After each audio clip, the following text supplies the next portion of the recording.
Hoy se viven tiempos confusos. Todo se ha vuelto relativo, subjetivo y arbitrario. Ahora es casi imposible hablar de lo verdadero o absoluto, del bien o del mal. Si esto es así, ¿necesitamos a Dios para que todo marche bien?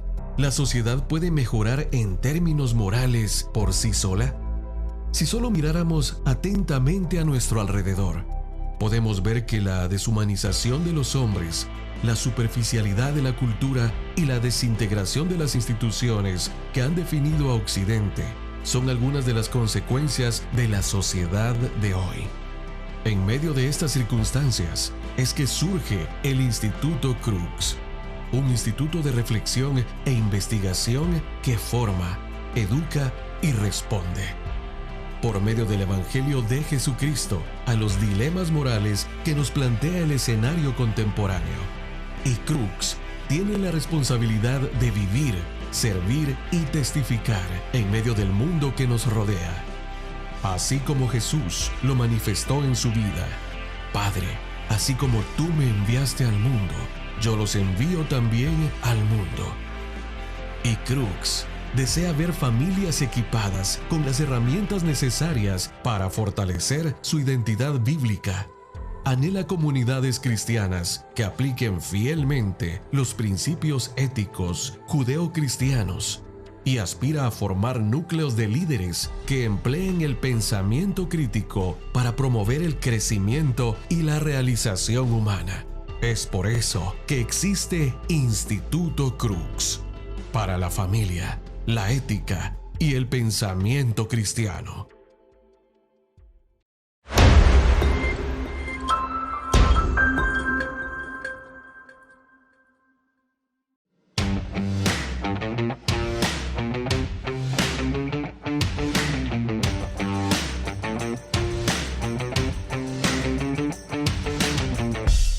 Hola queridos amigos, soy Gonzalo Chamorro y es un placer darle la cordial bienvenida a este espacio de café, cultura y cristianismo. Es un espacio para dialogar precisamente en torno a esta taza de café y con invitados especiales que son especialistas en algún tema, han desarrollado tópicos que son de suma importancia y de suma relevancia y tópicos que no necesariamente están presentes en nuestro diálogo actual o en nuestras comunidades de fe, en nuestras congregaciones o en nuestras iglesias, y por eso entonces nosotros queremos precisamente traer este diálogo coloquial, y no por eso deja de ser menos importante o menos serio, pero en torno al café se puede construir conocimiento. Así que lo que esperamos es que usted se incentive, que participe junto con nosotros, planteando preguntas, planteando perspectivas acerca de los tópicos que traemos aquí en Café, Cultura y Cristianismo, y lo que pretendemos en última instancia es que el cristianismo sea el elemento, el agente transformador de la cultura contemporánea. Y hoy quiero presentar a una buena amiga,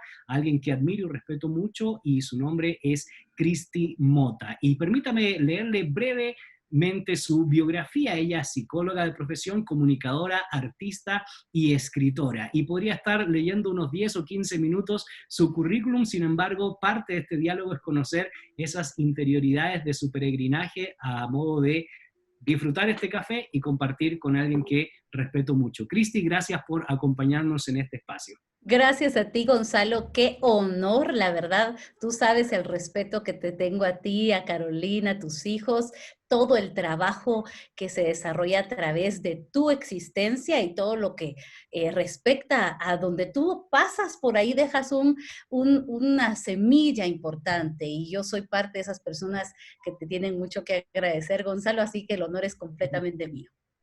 Bueno, muchas gracias, Cristi, por esa palabra, amante de la lectura, y por supuesto algo que nos ha unido son pensadores que nos encantan y tenemos como un denominador acercamientos acerca de Henry Nouwen, C.S. Lewis y otros grandes personajes de la historia del pensamiento, pero quisiera conocer un poco acerca de tu propia vida. Como dicen aquí en Guatemala, ¿cristiana de cuna o no?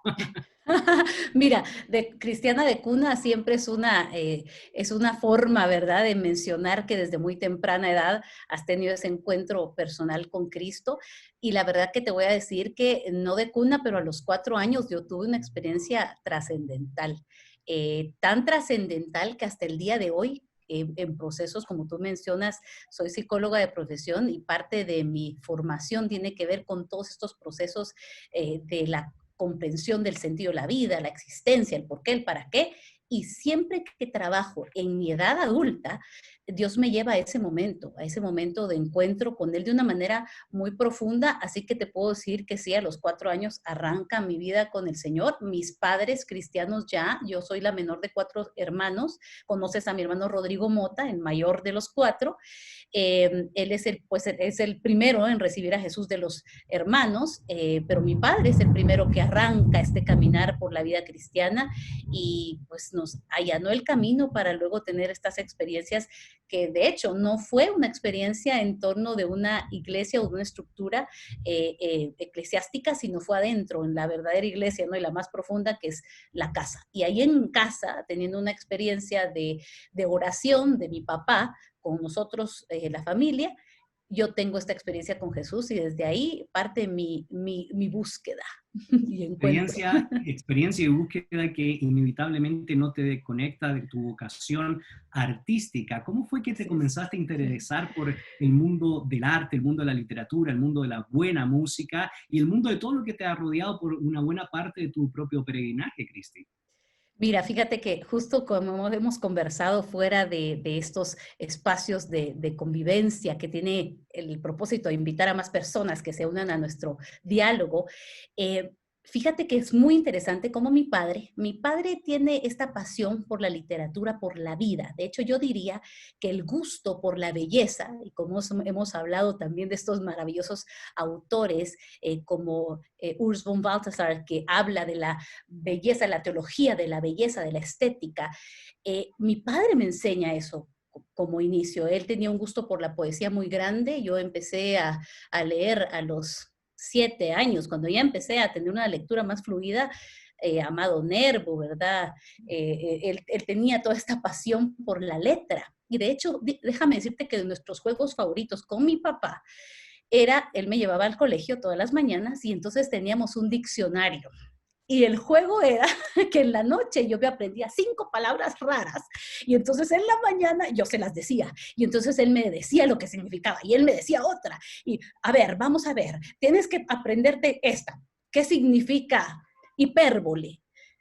Y era ese juego de palabras de mi querido padre que me empieza a entusiasmar por hablar bonito. De hecho, siempre me decían, esta niña habla raro, porque me gustaba.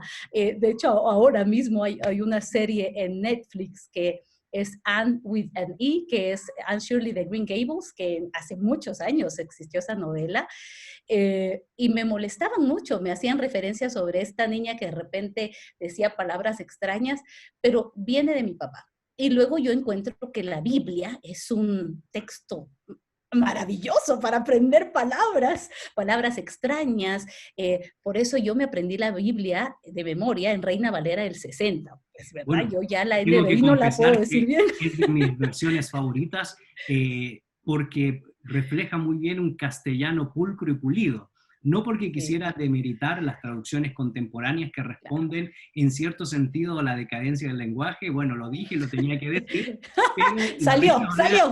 Sí, la Reina Valera de 60 responde precisamente a esa calidad del buen castellano que inclusive se compara al siglo de oro de la literatura española, Cristi. Pero en ese proceso que te interesaste pues por el arte, por la literatura, y permíteme contarte porque el ejemplo que tú me das llama mucho la atención. En estos días compartía con un buen amigo que es un erudito, pensador, extranjero, pero que ya lleva casi 50 años en Guatemala, y él me decía que cuando estaba estudiando, allá en los años 30 del siglo pasado, en el Colegio de La Salle, el profesor les decía que si se portaban bien, entonces iban a tener la oportunidad de que el profesor le leyera a Homero, o la Ilíada, o la Odisea, o los grandes textos de la Grecia clásica. Es decir, el buen comportamiento de los estudiantes les permitía que pudieran leer las grandes obras clásicas. Y qué rico que pudiéramos vivir nosotros hoy en ese estilo que tú también lo viviste en el caso de tu padre, o la influencia de tu padre con la formación literaria. Y en ese sentido eso te llevó a algo que tú aprecias mucho y que admiramos mucho, que es la música. ¿Cómo fue esa conexión, verdad, Sí. Cris? Mira, qué lindo. Me encanta porque pocas veces uno tiene la oportunidad de conversar y hacer una narrativa en retrospectiva con esta riqueza. Es decir, casi siempre pues las entrevistas tienen que ver con tu hacer.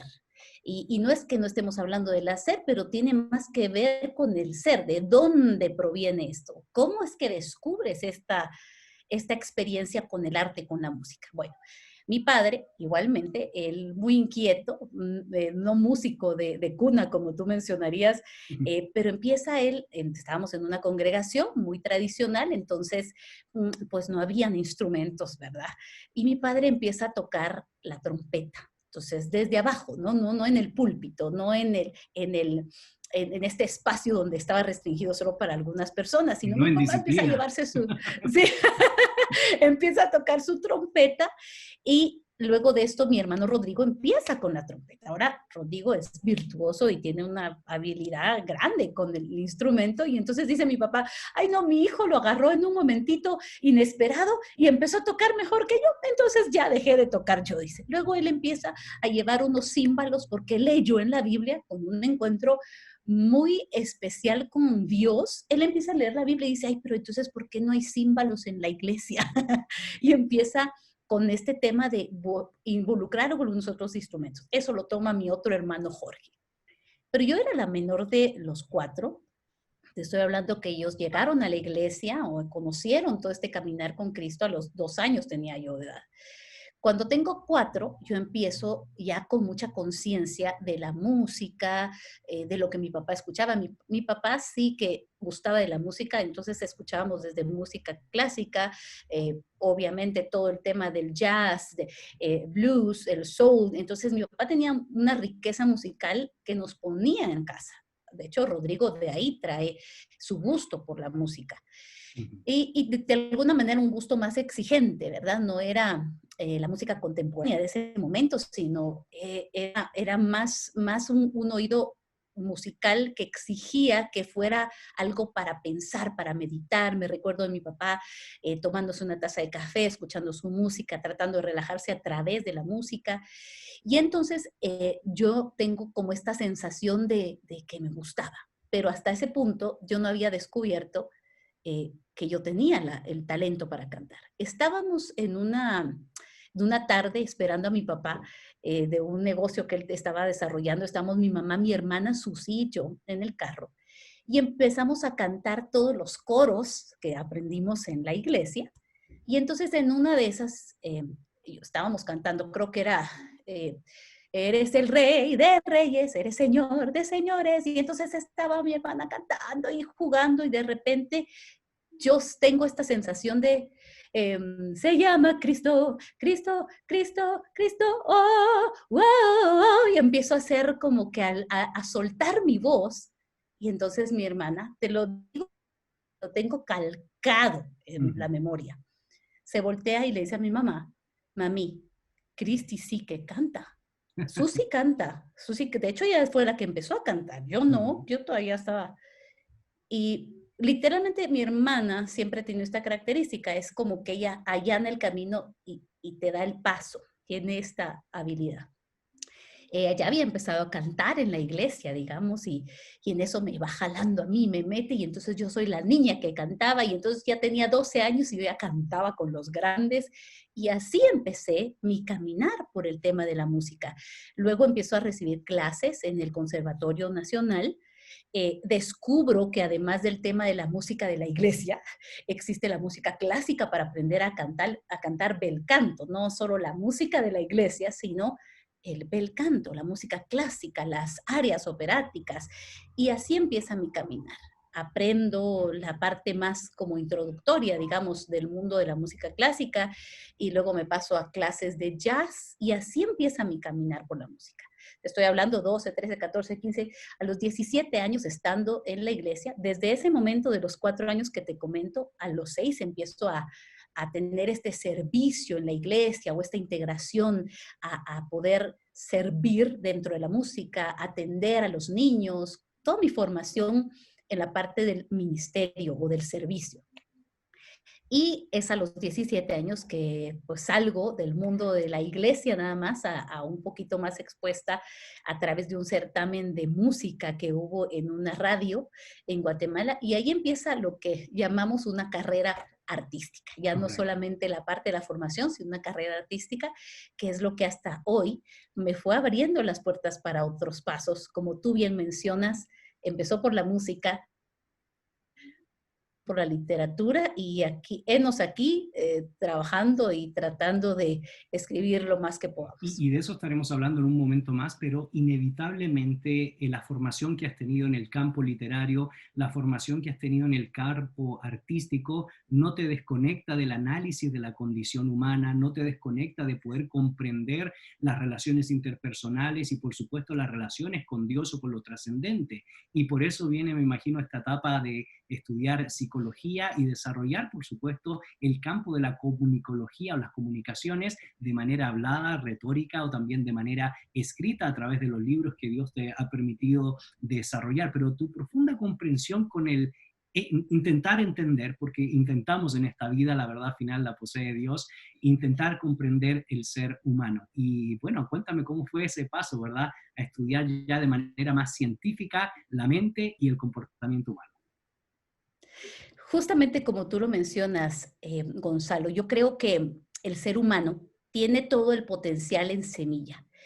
Y como te lo he narrado, justamente creo que cada fase de mi vida fue una apertura o un crecimiento o este momento del cultivo, ¿no? De esas semillas, que son muchas. Yo apenas voy por la mitad de la vida descubriendo las semillas que tengo y están contenidas en mí. Pero justamente en este proceso de mucha pasión, ese encuentro con Dios que te narro de los 4 años de edad, es fundamental. Ha sido un eje transversal en mi vida para todo este proceso. En esta búsqueda y en esta inquietud y exploración de que parecía como que cuando activaba un talento o una habilidad característica de lo propio, de la música, como que se abrían otros más. Entonces, aquí empieza mi formación ya desde la parte ministerial, empiezo a formarme en el Instituto Bíblico para aprender más sobre la Biblia, pero ojo, siempre en un contexto de iglesia, de formación para el servicio, pero aquí empieza este pensamiento crítico, este proceso de análisis, donde empiezo a toparme con otros textos. Eh, Mi papá, que era siempre particular, de repente dejaba por ahí libros que yo llegaba a agarrar y a leer, y entonces empecé a analizar algunos aspectos.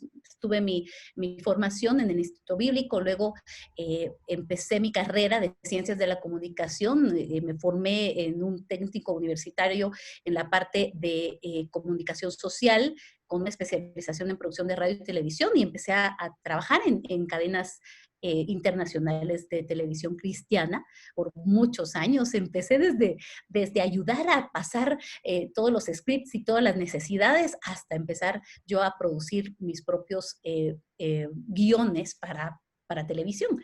Y así empecé.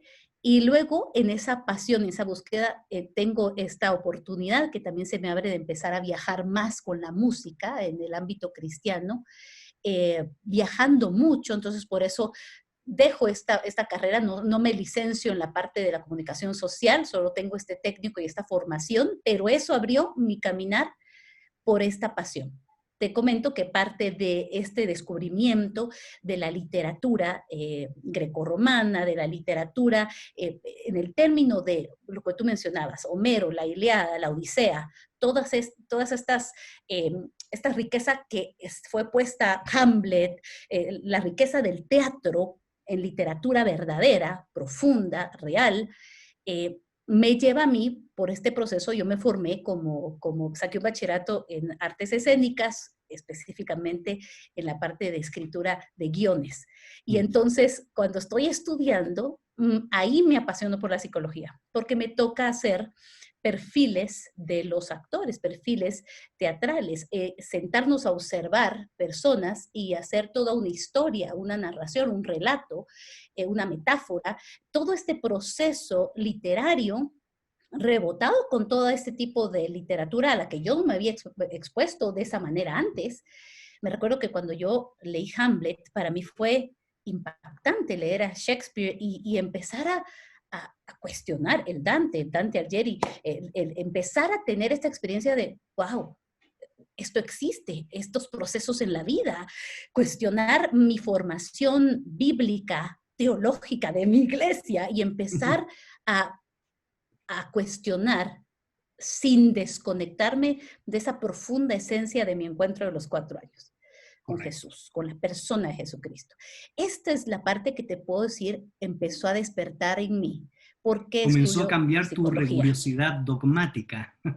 Así es, totalmente. Y te digo, aquí empieza esa es la respuesta de por qué estudio psicología, porque Ujú. estudio ya después psicología, o sea, no fue mi carrera después del bachillerato, fue un proceso después de mucho tiempo también en la pastoral juvenil, de encontrarme con que, aunque ayudaba a las personas desde la perspectiva bíblica, desde la perspectiva de la transformación de la mente, el corazón, la renovación del entendimiento, de Romanos 12:2, habían procesos subyacentes no resueltos en la infancia, en la adolescencia, habían procesos físicos, cognitivos, emocionales, conductuales, a nivel neurológico que no estaban resueltos y que a veces queríamos demonizarlos, ¿no? Y que queríamos Ujú. decir, hay que hacer esto o aquello. Entonces me di cuenta que estaba topando en una pared.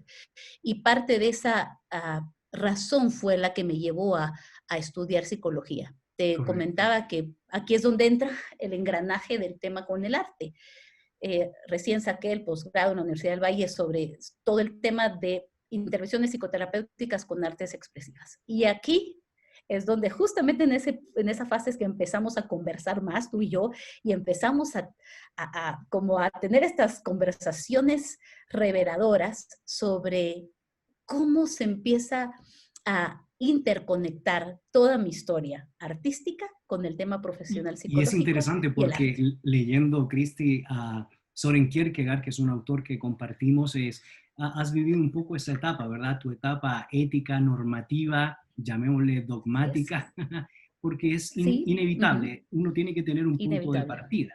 Pero pasaste por esa etapa estética de la literatura, de la música, de intentar comprender la mente humana. Sin embargo, ya en esta tercera etapa te encuentras en ese episodio de madurez teológica, donde comienzas a apreciar la teología, no necesariamente con ese cúmulo de dogmas, sino más bien con la posibilidad de comprender la revelación a través de la Así es. observación, a través del arte, a través del análisis del comportamiento humano. Y en ese sentido, uno de los tópicos que has venido trabajando en estos últimos años y precisamente tiene que ver con el último libro que has publicado, Valientes, y nos comentarás un poco sobre eso, es el tema de la resiliencia, que es un tema que inevitablemente hoy está sonando en los medios de comunicación, no solo en el mundo teórico, porque estamos viviendo una pandemia, la pandemia del coronavirus, y por eso se hace relevante tocar este tópico, Cristi.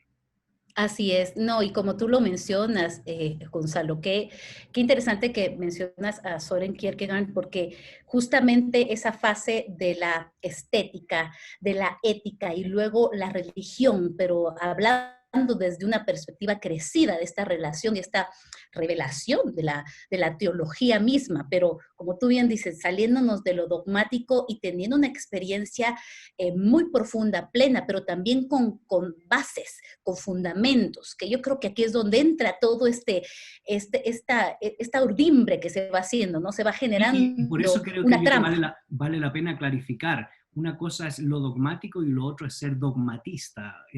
Exacto, Ese es el error, claro. creo yo, que hemos caído, porque tú muy bien lo expresas. Necesitamos de un punto de partida del dogma cristiano, de la revelación cristiana, pero también necesitamos comprender que hay otras dinámicas donde el espíritu está soplando, ¿verdad? Como quiere, en circunstancias que ameritan un análisis mucho más allá del mero dogma cristiano. Así es. Bueno, para empezar, como bien mencionaba, esa experiencia de mis 4 años de edad rompía absolutamente, no entra, no encaja con muchos aspectos, ¿no? De asuntos que uno quiere como que explicar humanamente. Sin embargo, aquí es donde entra toda esta parte del Dios sobrenatural, el Dios que se revela, el Cristo que se revela y que te encuentra y que específicamente vamos a ir caminando hacia el tema de la resiliencia. Y a mí siempre me gusta añadirle resiliencia divina. Porque si tú ves las búsquedas en Google en este momento sobre resiliencia, es impresionante. Hay cursos, hay proyectos, seminarios, ideas. Sin embargo, el tema de la resiliencia es tan profundo que esto no es un curso que yo voy, me lo aprendo y lo aplico. No funciona así. La resiliencia precisamente es divina porque es la convergencia, es una obra de arte en sí misma, de cómo convergen muchos aspectos. Justamente como mencionabas, la fase estética, la ética, la religión, todo esto que se va engranando, que se va haciendo un engranaje que efectivamente funciona porque es natural. No es obligado, no es aprendido en términos cognitivos, sino es un proceso integrador. Y yo creo que aquí es donde vamos como que dirigiendo todo esto, como tú mencionas, cómo es que se va uniendo esta parte de una niña que tiene un encuentro con Cristo, luego empieza a caminar, empieza a cuestionar cosas, empieza a filosofar, empieza a leer, o sea, todo este tema que te va llevando a el por qué y el para qué. Y es aquí donde también hemos conversado de autores como Viktor Frankl, que también es de tu gusto particular. Si te das cuenta, podríamos hablar N cantidad de autores, pero el rasgo característico es que la Biblia en sí misma es una literatura resiliente. La humanidad es resiliente porque es divina, lo reconozca o no. Toda resiliencia es divina, aunque te tardes mucho en reconocerlo. Pero y es interesante lo que eso. dices porque la Biblia generalmente la enseñamos como un manual o un código legal, pero es mucho más que eso. Está la norma que Dios quiere para la humanidad, pero también están los aciertos y los fracasos de los seres humanos a lo largo de Así toda es. la revelación, Cristi. Exacto, y como lo hemos conversado, Gonzalo, si fuese la Biblia, y de hecho cuando nos acercamos al texto bíblico tenemos que separar la voz de la cultura, la voz del hombre y la voz de Dios, ¿no? Aquí es donde hay gente que toma frases de la cultura y dice, Dios dice, ¿verdad? Y que era una cuestión que estaba circunscrita en otro contexto específico. Y creo que eso es uno de los puntos de ver la Biblia, como tú dices, como una literatura, obvio que sabemos que es la revelación, la palabra, el verbo encarnado, lo que podemos tener como una experiencia viva, pero es una pieza literaria fundamental que efectivamente nos deja ver la humanidad en relieve, ¿no? Desde el momento en que aparece la primera historia, vemos como un hermano mata al otro, es decir, no se evitaron las partes trágicas. Entonces, está ahí contenido todo. Ahora, como también lo hemos conversado, es Jesucristo que nos da el primer elemento fundamental y transversal del significado de todo lo que hemos encontrado ahí con la resiliencia más potente, que es la resurrección. Ante esa revelación no hay más que decir que efectivamente es esa construcción que vemos desde el Antiguo Testamento al Nuevo, que nos lleva a comprender por qué cuando hablamos de resiliencia, cuando vamos a trabajar el tema de cómo ayudar al ser humano a resolver sus traumas, a sanar sus procesos subyacentes, dolorosos, memorias, etcétera, etcétera, nos damos cuenta que el aspecto de resiliente por excelencia es la resurrección, que nos permite desintegrarnos para verdaderamente vivir, para verdaderamente nacer. Y sobre esa premisa, entonces, ¿cómo Cristi Mota define resiliencia? Resiliencia. Bueno, mira, resiliencia es un término que de hecho le prestamos a la ingeniería. Te comento que posteriormente pasó a ser parte ahora de los constructos y palabras que utilizamos en psicología, pero realmente viene de la ingeniería, porque está circunscrita a las características de materiales resilientes, es decir, son los materiales que los comprimes, que pasan por una cantidad de presión, se comprimen y tienen la capacidad resiliente de, al momento de quitar la presión, regresar a su diseño o su estado original. Esto para mí es sumamente importante porque cuando lo llevamos a la psicología y hablamos de resiliencia, comunidades resilientes, literatura resiliente, de hecho, si vemos, digamos, alguien que para mí es un referente sobre la literatura resiliente, es Víctor Hugo cuando escribe Los Miserables. Posterior a toda la historia de la guerra, posterior a los procesos que finalmente, si tú ves y analizas lo que significa la literatura de los miserables o esta obra, es, contiene una historia maravillosa, una literatura épica, romántica, pero es una denuncia política, ¿no? Es una denuncia social Correcto. de la población resiliente. ¿Por qué crees que siempre vemos, cada vez que vemos la portada o vemos todo lo que es emblemático de Los Miserables, vemos niños? Porque efectivamente fue una generación resiliente. Entonces, cuando hablamos de resiliencia, podemos hablar de comunidades resilientes que han pasado por procesos trágicos. Aquí en Guatemala podemos voltear a ver y hay comunidades resilientes por donde volteemos a ver. Sin embargo, hay comunidades que no han podido experimentar un proceso resiliente porque también para la resiliencia se necesitan la compañía, las personas. Porque como bien mencionaba, ese aspecto de que te comprimes o te reduces o te desintegras, pero tienes la capacidad de regenerarte o regresar a tu estado original, por eso yo hablo de resiliencia divina, porque en Cristo, la resiliencia no solo es volver a tu estado original antes de el suceso trágico o el proceso traumático, sino en Dios tenemos la posibilidad en Cristo, a través de esta verdad de la resurrección, no solamente de regresar al estado anterior, no, de regresar al estado original del diseño divino desde antes que pasáramos por todos los procesos de vida. El nacer de nuevo es resiliencia.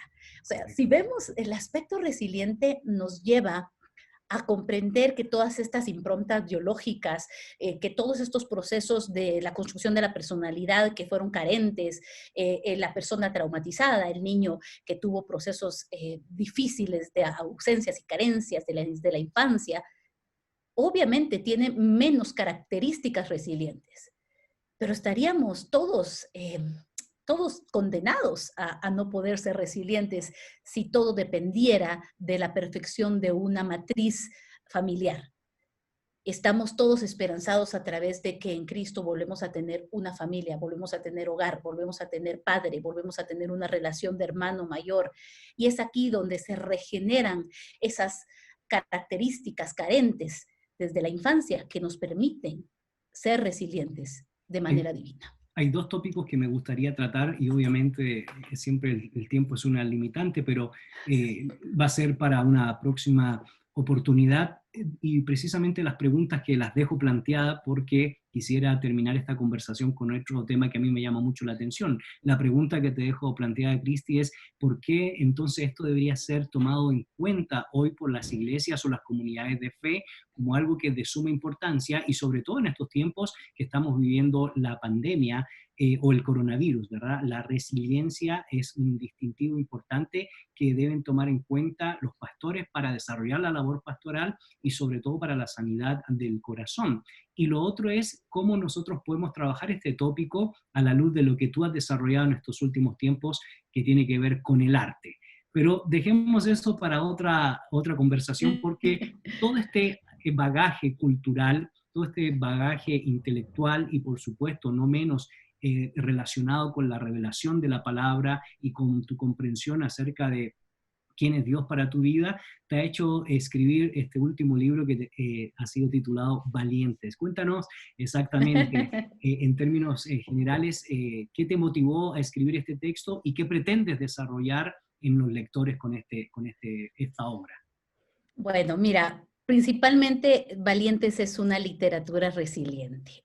Posterior a una crisis de vida, para mí medular, matricial, central, fundamental, paso por todo este proceso de resiliencia. Yo te he compartido y se los comparto de nuevo que Dios en ese proceso me dice, Cristi, yo no te voy a recuperar, te voy a resucitar. Más allá de la recuperación existe resurrección. Y por eso es que hablo con tanta fuerza sobre estas verdades. Además de que es un texto y un proceso de escritura terapéutica, como tú bien sabes, las artes expresivas tienen un poder muy particular para poder ser resilientes. Las artes son uno de los aspectos más resilientes del ser humano. El ser humano se ha expresado a través de la historia, en los procesos de opresión, cuando le han querido silenciar a través de las artes. Y esto ha provocado que la siguiente generación pueda tener historia que quizás no se dijo, no se verbalizó porque se silenció, que le permita narrar de forma diferente. Y de hecho, el poder resiliente de la narrativa es uno de los aspectos, por ejemplo, de la terapia narrativa que se utiliza para comunidades, para historias y personas que reinterpretan y resignifica lo que se vivió. Y ese es un aspecto resiliente muy importante. Entonces, Valientes para mí tiene que ver con esto, una narrativa resiliente, que efectivamente la narrativa resiliente o el proceso de literatura que tiene esta característica no niega los hechos, no miente, no es que los silencia, no es que los evade. Como bien dice Carl Jung, lo que se niega te esclaviza, lo que se acepta te transforma. Y efectivamente, ser resiliente no es negar, no es silenciar, no es dejar de ver, es resignificar.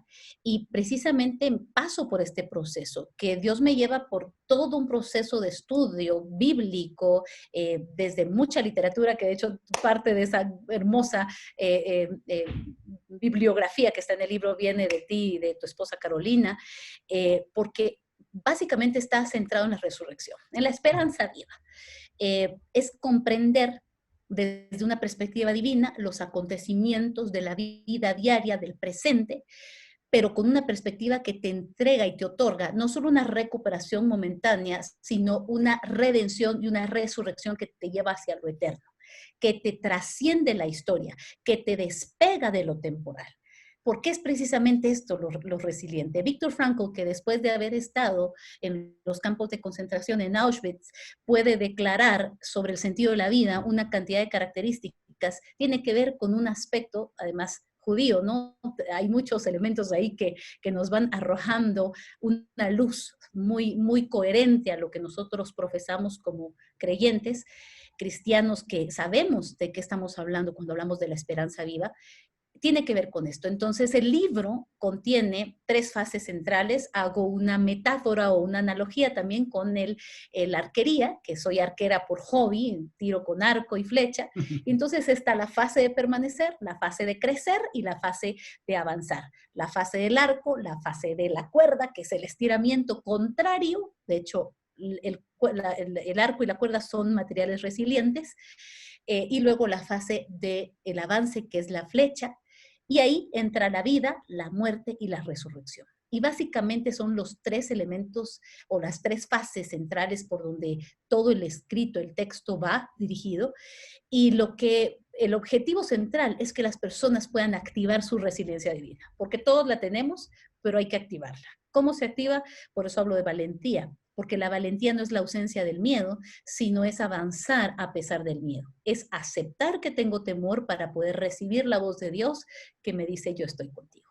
Así es, y usted podrá encontrar aquí en esta publicación de este video, pues, la forma en cómo puede conseguir este excelente libro, esta excelente obra que va a ser de bendición para su vida. Cristi, has pasado por la etapa ética, has pasado por la etapa estética y ahora te encuentras en una etapa maravillosa que es la etapa teológica, íntimamente relacionado con los tópicos que has mencionado. Para cerrar, pues, ¿qué palabras tienes para nuestra audiencia que se está interesando por el mundo de la literatura, por el mundo del arte, por el mundo de poder comprender y desarrollar un lente teológico para ver la vida? Es decir, la vida tiene sentido porque tenemos un porqué y un para qué vivir, citando pues a Viktor Frankl, y por supuesto, antes que Viktor Frankl está el maestro de maestros, nuestro Señor Jesucristo. Así es.